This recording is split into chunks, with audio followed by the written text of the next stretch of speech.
بسم اللہ الرحمن الرحیم۔ السلام علیکم۔ جنات کے سچے واقعات۔ جنات کن لوگوں کو تنگ کرتے ہیں؟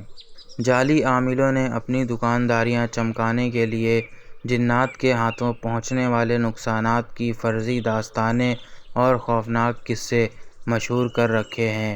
اس کی بدولت وہ پریشان حال اور مجبور لوگوں سے بھاری رقوم حاصل کرنے میں کامیاب ہو جاتے ہیں۔ حقیقت یہ ہے کہ جنات بلا وجہ کسی کو تنگ نہیں کرتے۔ عملیات کے میدان میں سالہ سال کے ذاتی تجربات کی روشنی میں اس نتیجہ پر پہنچا ہوں کہ صرف 4 ایسی وجوہات ہیں جن کی بنا پہ جنات انسانوں کو پریشان یا نقصان پہنچانے کی کوشش کرتے ہیں۔ پہلی قسم ان لوگوں کی ہے جو عملیات اور وظائف کے ذریعے جنات کو تسخیر کرنے کی کوشش کرتے ہیں۔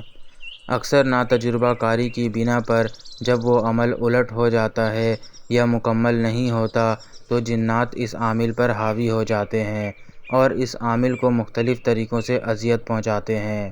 جنات کے سایہ کے اثر کا شکار ہونے والوں کی دوسری قسم ان لوگوں کی ہے جن کے ہاتھوں غیر شعوری طور پر غلطی سے جنات کو نقصان پہنچ جاتا ہے اور اس شخص کو اس کی خبر بھی نہیں ہوتی، لیکن جنات انتقامی کارروائی پر اتر آتے ہیں اور مختلف طریقوں سے تنگ کرتے ہیں۔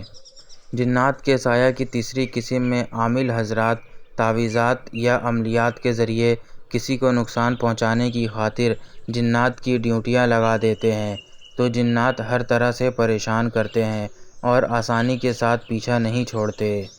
چوتھی اور آخری قسم کی نوعیت ذرا مختلف ہے۔ اس کی زیادہ تر شکار صرف عورتیں ہوتی ہیں۔ عام طور پر جنات کسی خوبصورت عورت پر اس کے حسن کی بدولت مسلط ہو جاتے ہیں لیکن انہیں نقصان نہیں پہنچاتے۔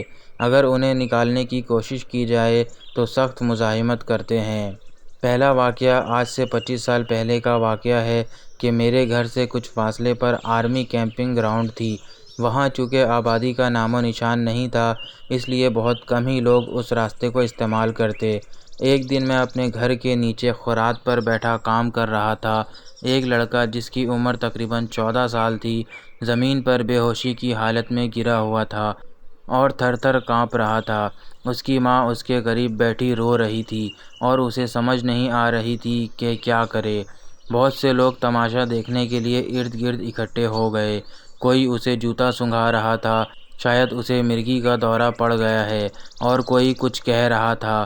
ہر شخص اپنی سمجھ کے مطابق مشوروں سے نواز رہا تھا۔